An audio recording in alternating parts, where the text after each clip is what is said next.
want to alert our local stations along the line that at the end of this round, we will be taking a station break.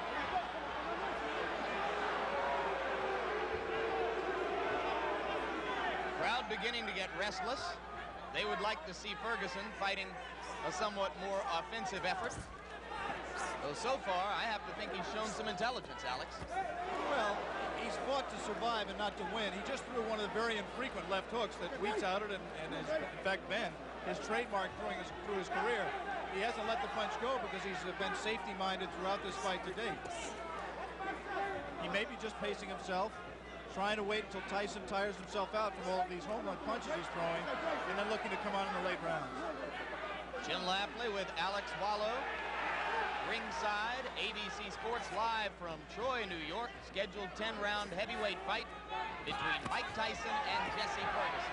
Tyson in the black trunks, Ferguson in the red. And coming into this round, Tyson has won all 3 previous rounds with almost dead certainty. If there is such a thing as dead certainty in the scoring of a boxing match. And you're here to tell us there isn't, I'm sure.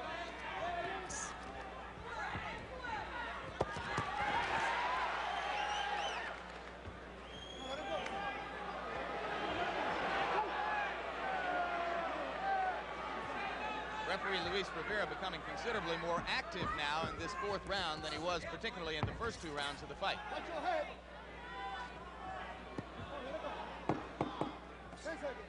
This was the least active round of the fight. We'll be back from Troy, New York after this message from your local stations.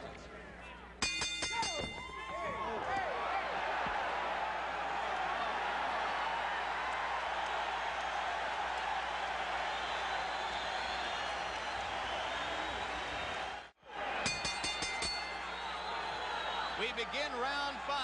You were with us at the end of round 4. You saw that immediately following the bell, Mike Tyson delivered a right-hand shot to the body of Jesse Ferguson. Ferguson was quite angry about it.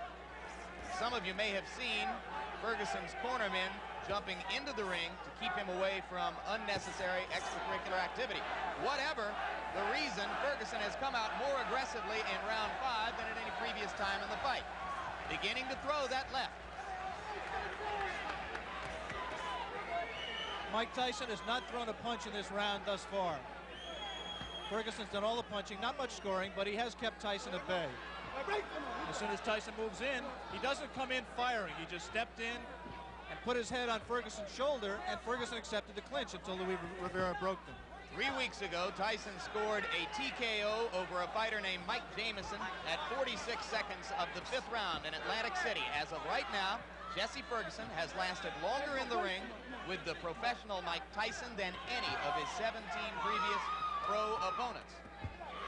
So Ferguson has at least that distinction to carry with him as he attempts to gain confidence as the bout goes on. It's difficult to judge the motivation of a fighter, but I would say that Mike Tyson is trying to do 2 things here. One, he's trying to pace himself. I think he has some questions about his stamina, and he's trying to get some questions answered here as well. And the second thing he's trying to do is be careful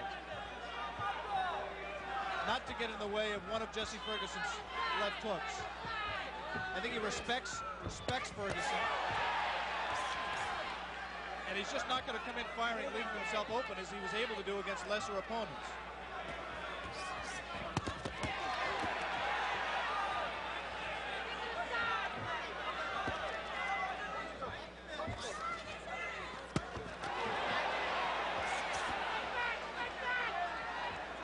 Ferguson, in his 10-round loss to Carl the Truth Williams, a TKO defeat, not a decision, was in trouble in both the 1st and 10th rounds, and now he's in trouble here.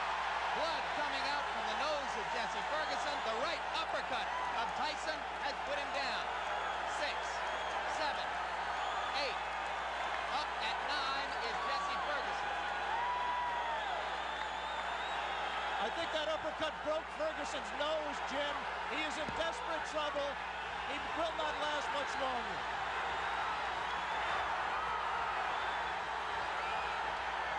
Rivera almost stopped it there. Mike Tyson's known as a great finisher. Let's see how he does with Ferguson.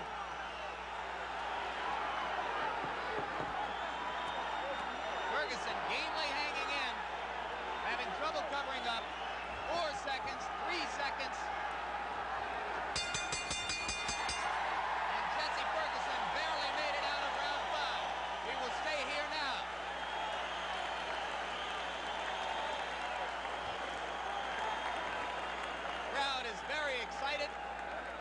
blood was spattered around the ring.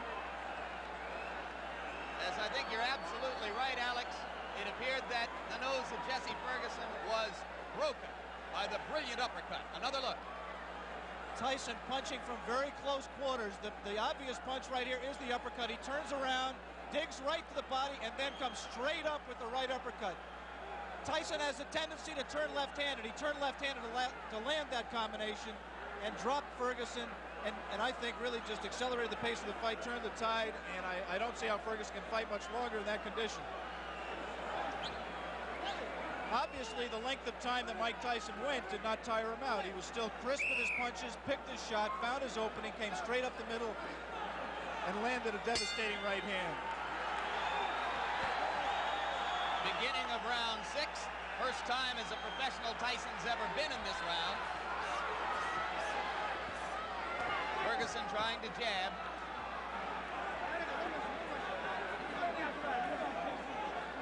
Every great champion has to know how to finish an opponent when he has him hurt. Jesse Ferguson is hurt. Let's see how Mike Tyson does to take him out. The left hook did some damage. Jesse Ferguson not taking the break, holding on to Tyson's left hand. He's just going to hold until Rivera has to absolutely pry them apart. It's not going to be enough for Rivera to say break. He's going to have to get in there and force him apart. Another left. Delivered in close quarters.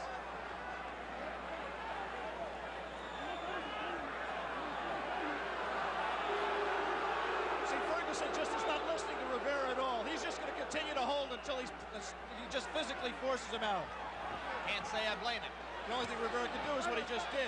Give him a warning. And take points away if he continues to do it. Tyson's making a mistake by letting himself get this close to Ferguson. He must maintain a little bit of distance so that he's going to take a point. He's disqualifying him. He disqualified Jesse Ferguson for clinching and refusing to break when ordered. He had warned him earlier in this round. Jesse Ferguson refused to break. The referee, Louis Rivera, disqualified him. And ironically, that breaks Mike Tyson's KO string. That will go down in the books as a win disqualification. It will not be his 18th straight knockout. One of the dubious distinctions of the year. Jesse Ferguson becomes the first of Mike Tyson's 18 professional opponents not to suffer a knockout. And he did it by almost forcing the referee, Luis Rivera, to disqualify him. 1 minute and 19 seconds of the 6th round. And Mike Tyson's string goes to 18-0, and you saw the explosive punching power, which has made him the talk of the heavyweight division. Let's bring in Mike Tyson right now at this moment. And you can see there the young man who has succeeded once again. Mike, you had to go as far as the 6th round, farther than you have been before as a professional. Were there some moments of frustration during the fight for you? Because, you know, I never get frustrated because I know we have a 10-round limit. And the crop of heavyweights nowadays having a little difficulty going the full 10 rounds. And the way they have it planned in their mind to beat me is to jab, pot shot, and grab me. But it's 10 rounds, and eventually I'm going to catch them. Did you approach this fight with a little bit more respect for Ferguson physically, the left hook, than you might have brought into your previous bouts? Not at all. I was just a little leery because of the lack of experience, but I was surely comfortable when the fight was over. When I came out the ring, I was going to be the winner. Okay, Alex, we saw once again a sensational performance by Mike Tyson, breaking Jesse Ferguson's nose. What do you have to ask the young man? Well, I'm just impressed, Michael, that you don't appear winded at all, that you appear to keep your poise, you paced yourself, and you showed that those critics who say, A, that you may have chin problems, and B, you may have stamina problems, you answered those critics to an extent today against a quality opponent. Well, only thing, I can't change any opinions. I just have to continue fighting and have to change their opinions on themselves. After seeing this performance, perhaps they still have doubts. But eventually, as I go successfully defeating all the contenders and perhaps the champion in the nearby future, then I will have to quiet all doubt. But then still we have a little doubt is then. More of the Mike Tyson engine of destruction rolling on. Next up, another frightening assault as journeyman Steve Zoss